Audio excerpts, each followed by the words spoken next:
When a society experiences a catastrophic collective trauma, like the events of October 7th and the continuous, exhausting war that followed, the immediate focus is completely justified. We track the physical destruction, mourn the devastating loss of life, and rally to support evacuated families and survivors working through severe post-traumatic stress. But according to a deeply profound, raw clinical analysis published by the Jerusalem Post, another parallel epidemic is taking place in relative silence right across the community. Beneath the surface of daily functioning, a massive surge has been recorded in addictive behaviors and substance use, specifically compulsive sexual behaviors and pornography viewing, as everyday individuals desperately scramble to find any form of emotional regulation to numb an overwhelming sea of psychological distress. The report emphasizes that to understand this escalation, we must completely throw out outdated moral stereotypes and clinical biases. In its truest psychological definition, addiction isn't a lack of willpower or a moral failing. It is a persistent, desperate survival mechanism used to cope with overwhelming or deeply unpleasant emotions. For over 2 years, individuals have been living trapped between sirens, active warfare, and an agonizing landscape of total uncertainty. When a human being experiences a baseline of chronic fear, isolation, shame, and helplessness, the nervous system naturally screams for an escape.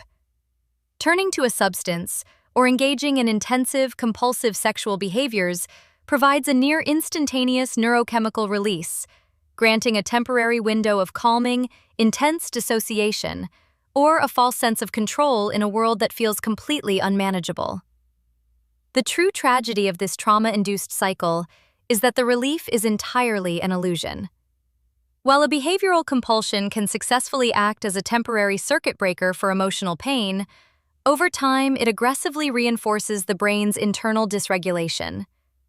What starts as a quiet coping mechanism rapidly evolves into an independent crisis, eroding an individual's basic capacity for conscious choice, damaging real-world relationships, and causing intense functional impairment across their personal and professional life.